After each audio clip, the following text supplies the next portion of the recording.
Ethics fourth paper, UPSC, quick, informative and brilliant conference with SP Sitare Hind. Ethics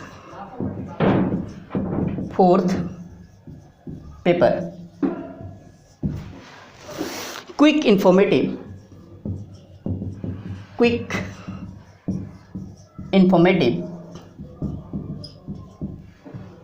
and brilliant conference with SP Sitare Hind.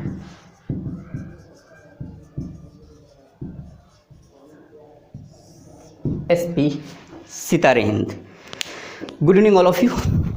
Let me express my deep honor and pleasure at being here, Cynthia IS Hub.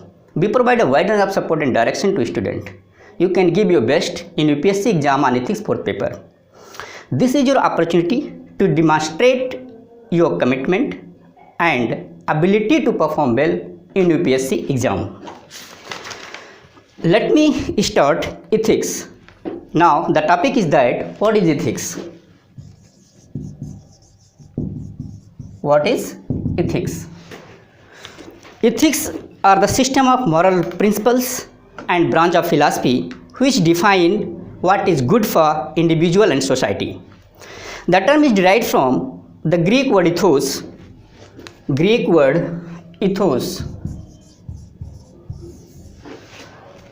Ethics is derived from Greek word ethos, which means custom. The means of custom means custom, habit,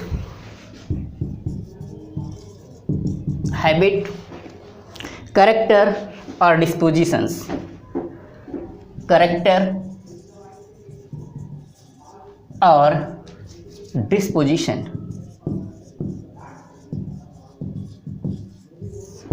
character or disposition. Understand this point? Now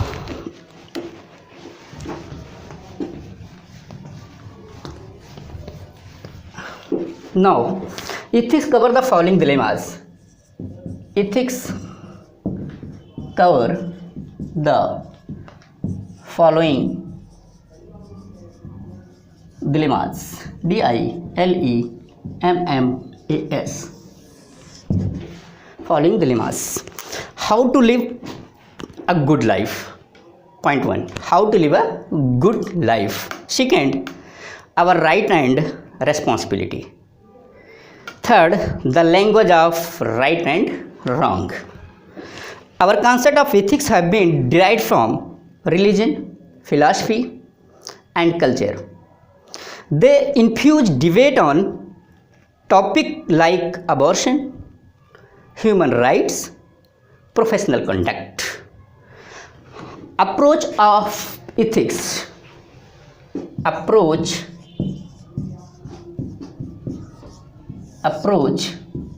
to ethics. Approach to ethics.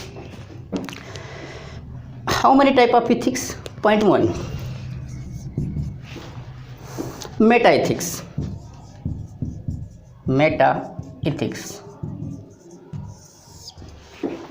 Point 2. Normative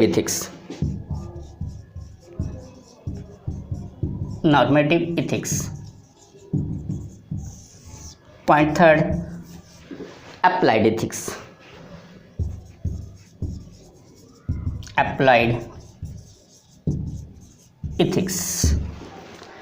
Now, what is meta ethics?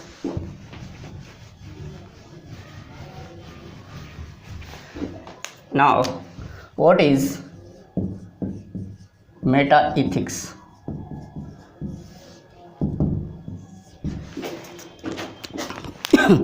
Meta ethics, it deals with the nature of moral judgment. It looks at the origin and meaning of ethical principle. Next, normative ethics.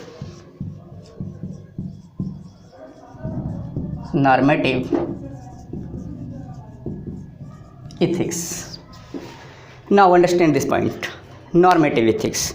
Normative ethics is a concern with the content of moral judgment and the criteria for what is right or wrong.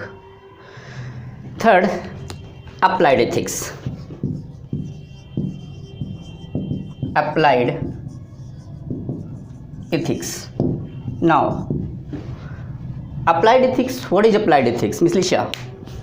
Applied ethics looks at the controversial topic like war, animal rights, capital punishment. Third, use of ethics. How can you use ethics?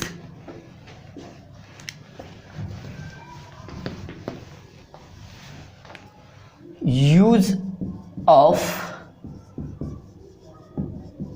ethics.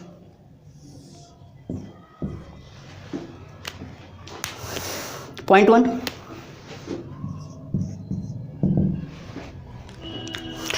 Ethics can provide a moral map. Ethics can provide a moral map. Point 1.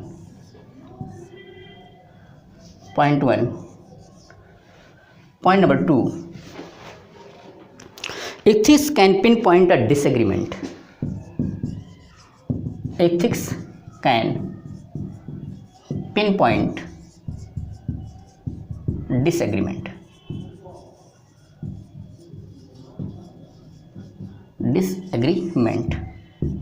Third, ethics does not give right answer.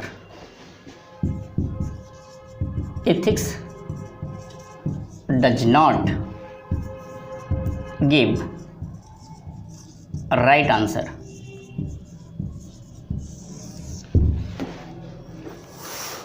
Fourth, ethics can give several answers.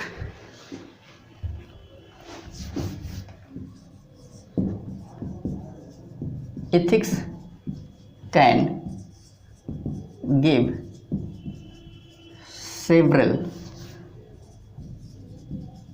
answers.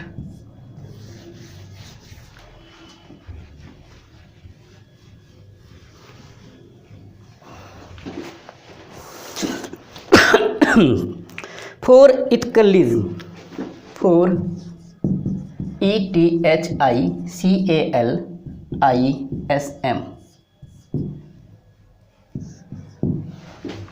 Point 1.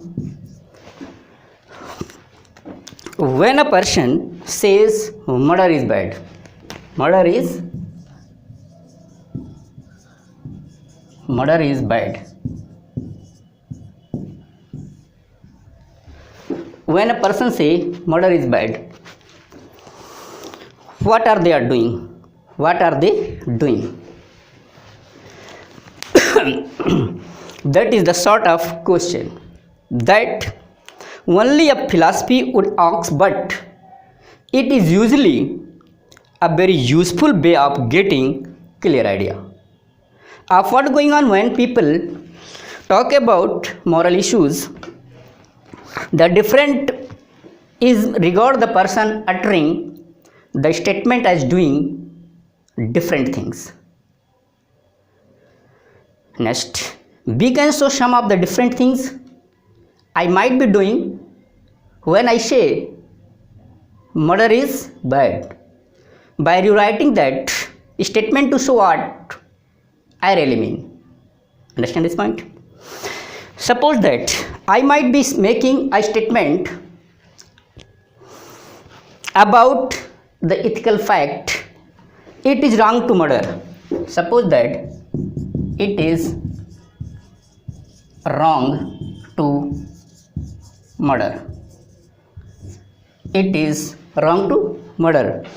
This is moral realism. That is called moral realism. Moral realism. Understand? This is wrong to murder. That is moral realism. Point 2. I might be making a statement about my own feeling. Suppose that I disapprove of murder. I disapprove of murder. I disapprove of murder. I disapprove of murder means that is called subjectivism. Subjectivism. Got my point? Third, I might be expressing my feeling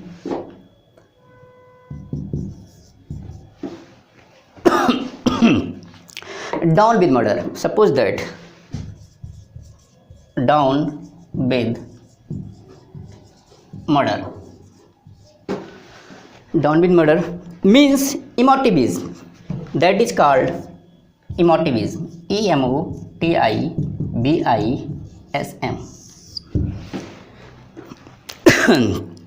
Fourth,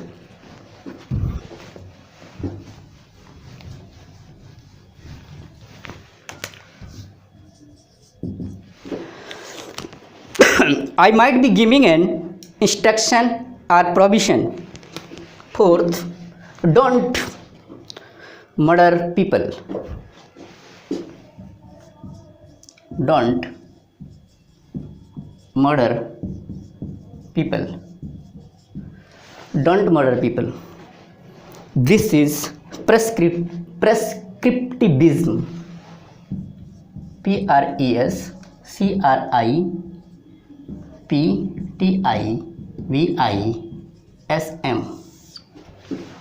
That is called prescriptivism.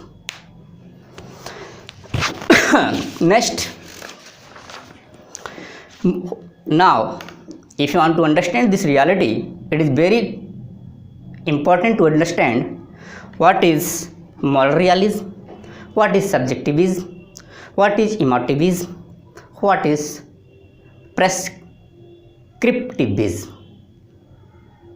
Understand this point? Okay, come on.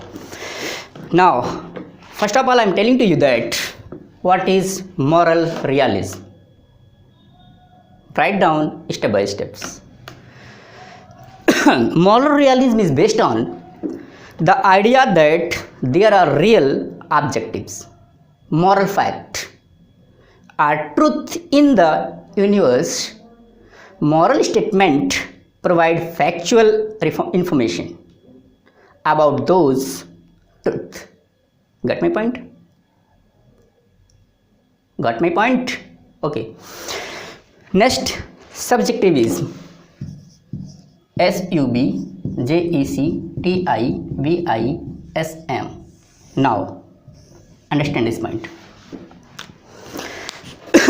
It is that moral judgment are nothing more than a statement of person, feeling, attitude, and emotives that the particular persons or group has about a particular issues.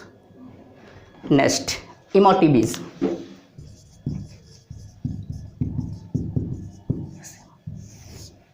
Now, explain this word. Miss Honey, explain this word. Emotivism. What's your point of view towards it? How can you understand this point exactly? I want to know something about these things. Okay? Wow, yeah, great. Emotivism. Emotivism is the view that moral claims are no more than expression of approval or disapproval. This sounds like subjections, but in emotivism, a moral statement does not provide information about the speaker feelings about the topic, but express those feelings. When an emotivism says murder is wrong, it's like saying down with murder or murder act. Just saying murder while playing horrific face. Understand? Okay, thanks. Next, Prescriptivism. Prescriptivism. Prescriptivism. Next, please just define these words. This is most important word. How can you dilate these things? It totally depends on your mental levels. Just enhance your mental activity. To intact some statement in your mind, you can do better in your life. It's a matter of fact for you. How can you understand this point, my dear? Okay, come on. It thinks that ethical statement are instructions or commendation. So if I say that is good, I am recommending you to do it. If something is bad, I am telling you not to do it. Understand?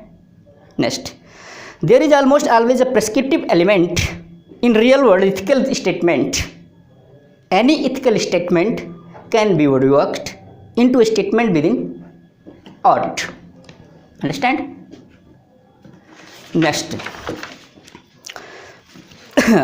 now the question in UPSC exam, explain the relationship between good government. Explain the relationship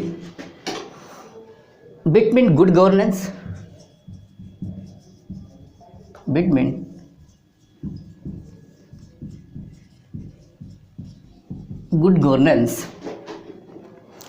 and corporate governance.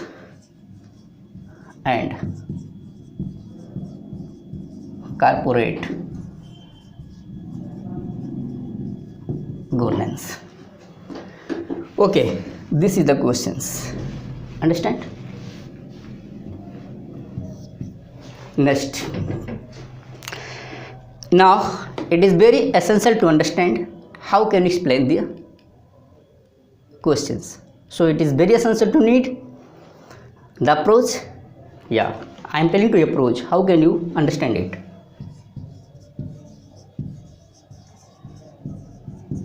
Approach. Point 1. Now read the word. Explain the relationship between good governance and corporate governance. Elucidate the term governance. First of all, elucidate the term governance. First. Second, a short crisp explanation of governance. A short crisp explanation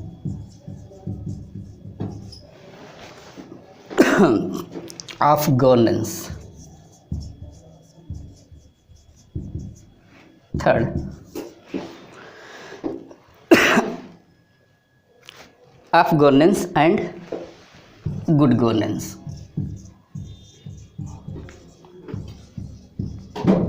Good governance. Third, clarify corporate governance.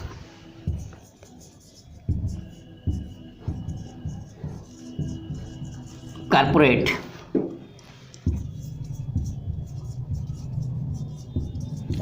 governance. And explain relation between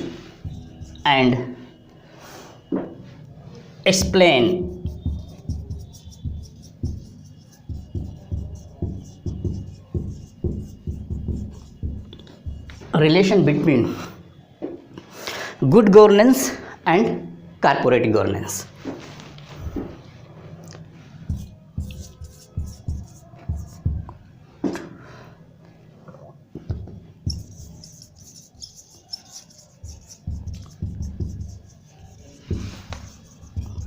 Corporate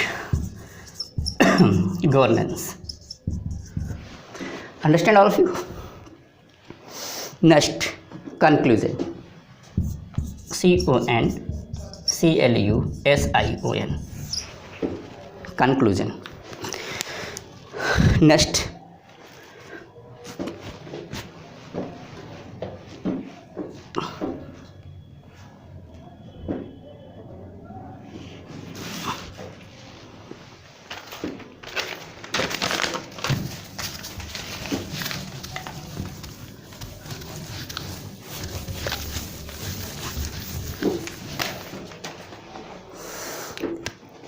Now we start governance.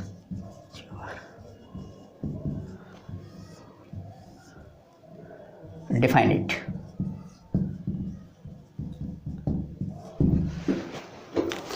Governance is a way of decision making. Its implementation, it is the process of solving problem of society. Since the process existed also in past such ancient times, governance is considered as old as society. Nevertheless, concept is new. The term was defined for first time by World Bank.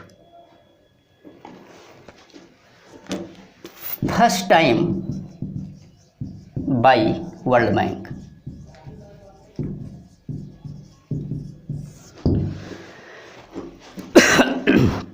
World Bank in 1992. In the manner authority is exercised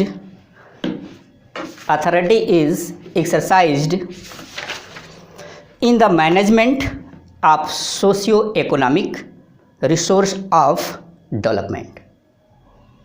Most important line.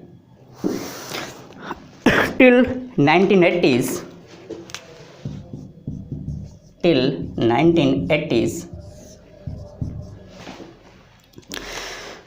World Bank, International Monetary Fund, and UNDP, United Nations Development, giving fund to developing countries. LPG efficiency, point 1. LPG efficiency. LPG efficiency.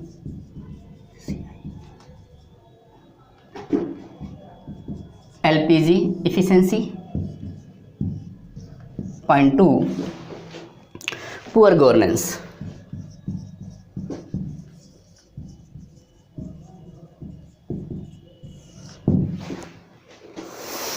After 1980,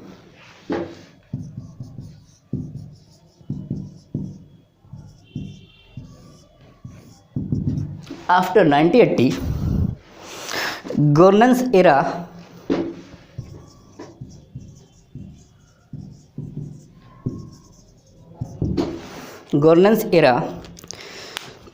point 1. Collective decision making and implementation.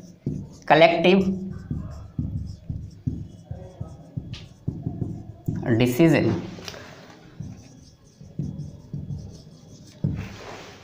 decision making and implementation.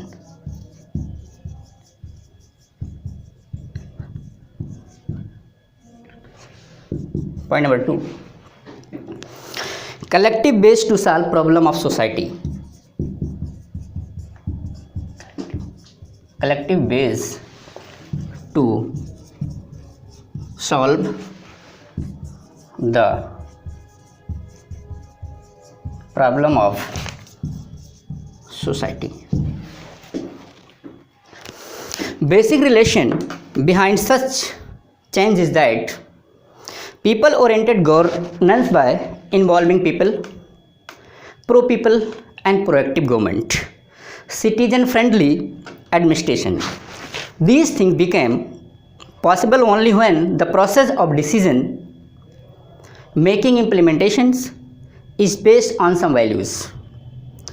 When governance is based on some values, it is known as good governance.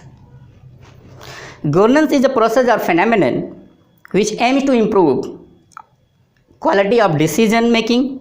When the process is based on some values, it became good governance.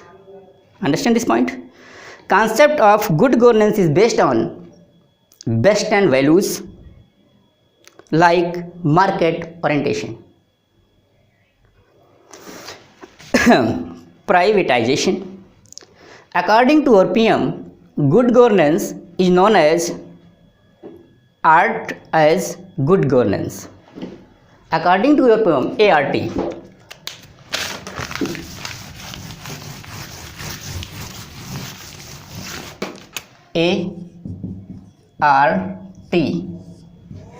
Okay, now it is very essential to understand ART by our PM,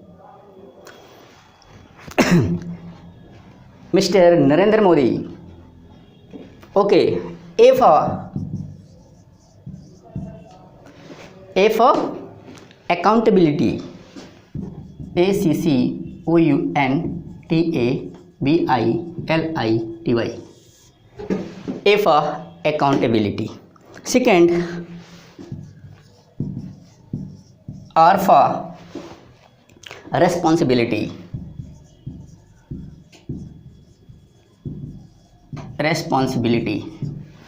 and T for transparency.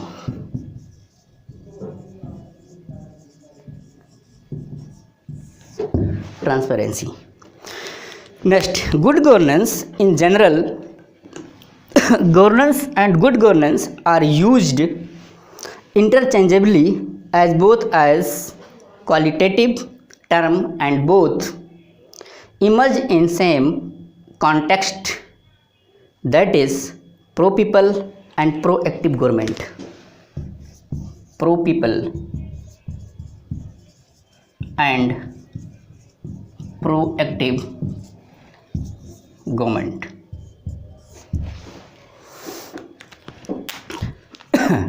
Next, even the philosophy of present government, minimum government, maximum governance.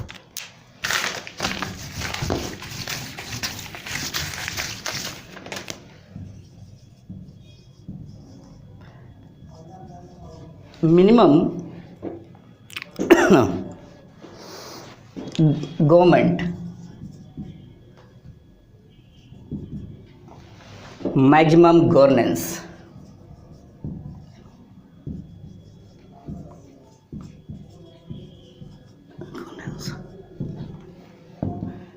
Important. Minimum government, maximum governance aims to empowering people by making government proactive. The term maximum governance is qualitative.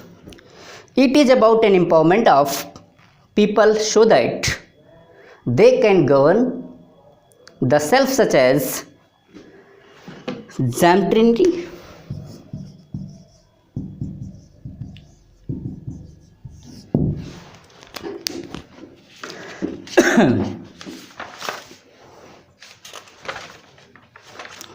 What is good governance for government?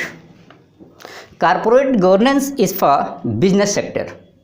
That is, companies should be run on the basis set of standard so that there is a transparency, accountability, protection of all stakeholder, including citizen. Okay, write down please. Sir Adrian Cadbury tell. Sir Adrian Cadbury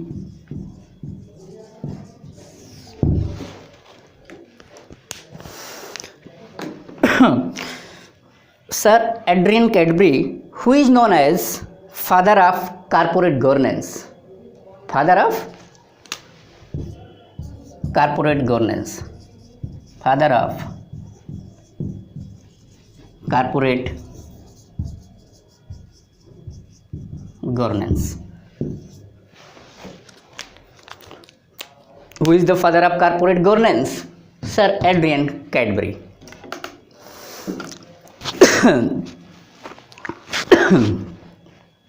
Define it as the way company is controlled and directed.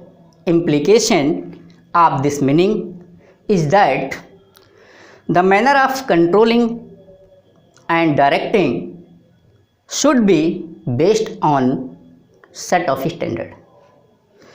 Good corporate governance not only ensures company running on merit, performance, but also ensure stabilizing and development of economy. Impose less threat to society of company is not run with such practice. It has very far and wide repercussion, tangible economy, such as cascading effect in economy. For instance, subprime crisis, image of country and society. Next, now you write conclusion.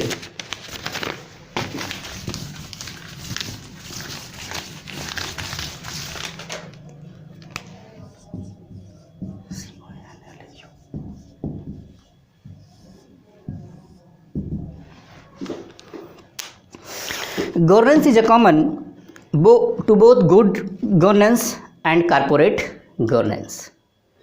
Consumer oriented or people oriented administration is the basis of all three concepts. Pleasant dreams, all of you. SP Sitare Hind. Contact Cynthia ISF 964 3369 539 844 70 96 216. If you need something, find out more, contact us. Now, next question.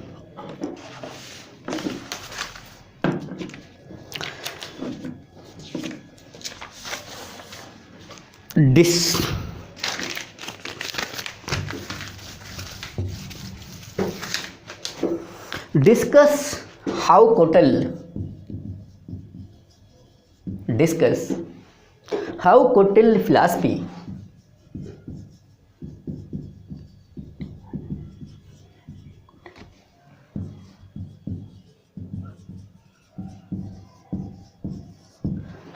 philosophy of governance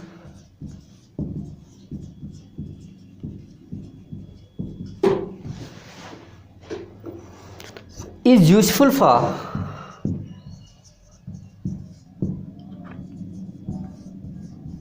useful for present day government,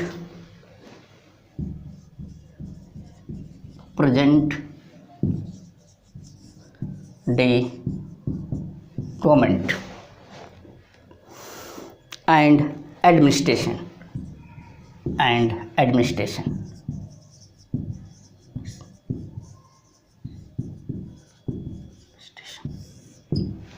Okay.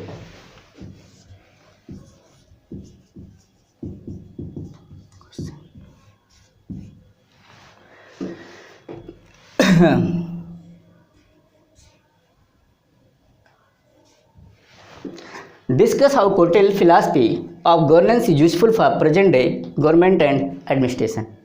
Explain it. Now, the approach is that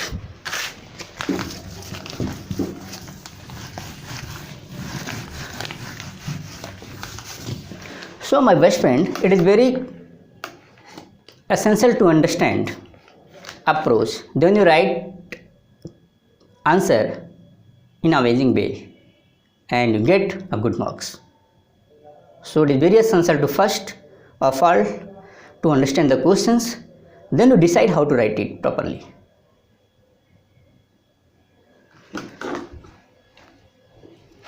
First of all, approach.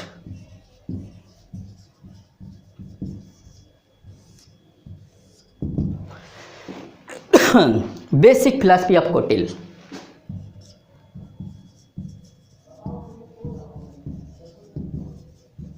Basic philosophy of Kotil. First of all. Second, philosophy of governance.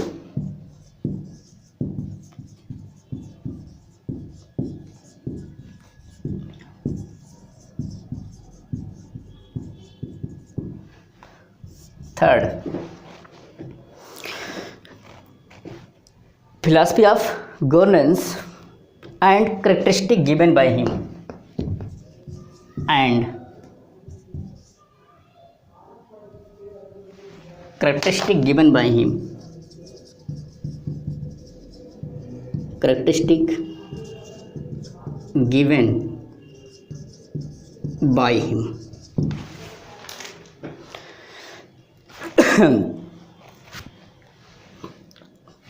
Third, government and administration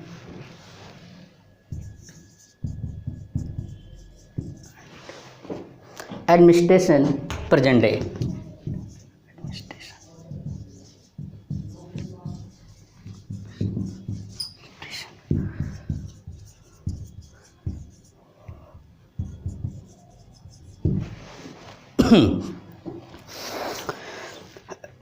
Present day. Fourth, morality and ethics in administration. Morality and ethics in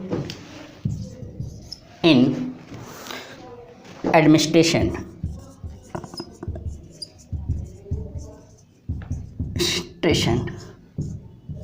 By Kutil, Kutilya.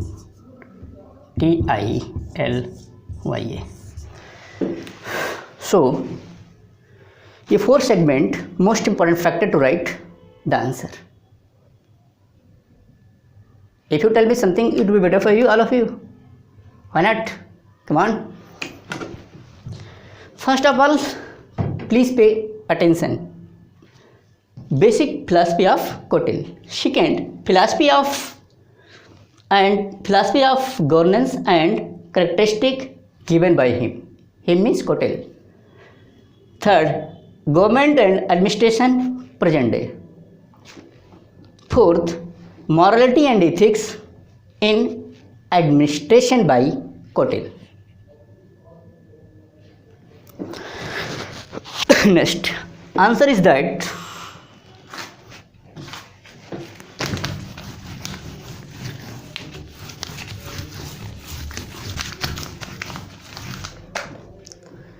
how to write answer.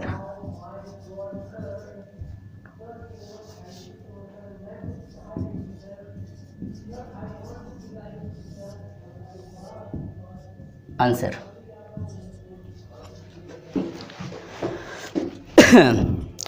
Kutil is considered as a philosopher, economic, political scientist who knew about art of governance.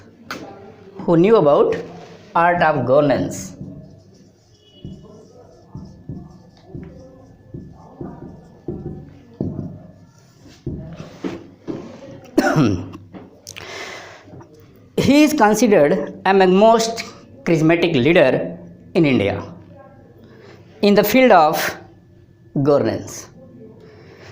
His masterpiece, known for the statecraft, is Arthashastra.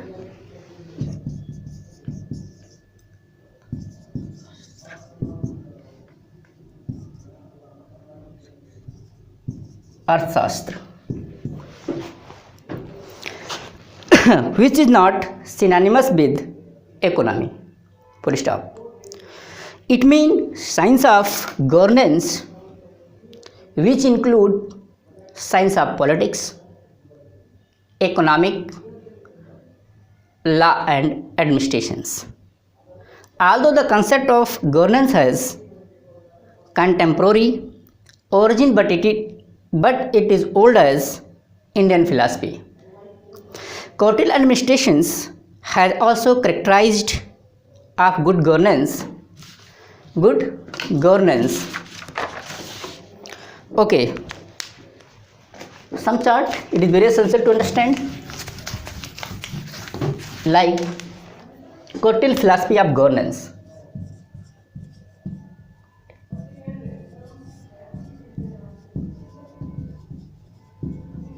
Kutil philosophy of governance.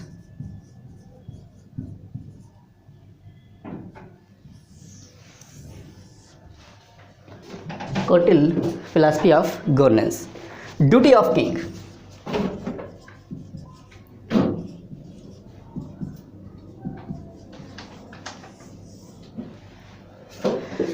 Second,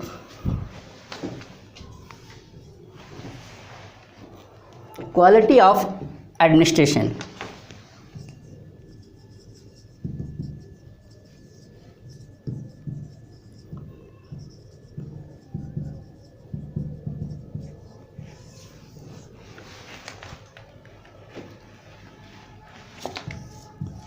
Third, welfare of state.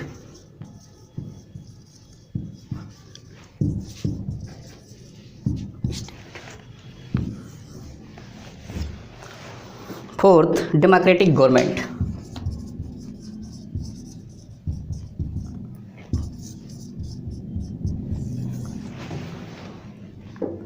Rule of law and justice.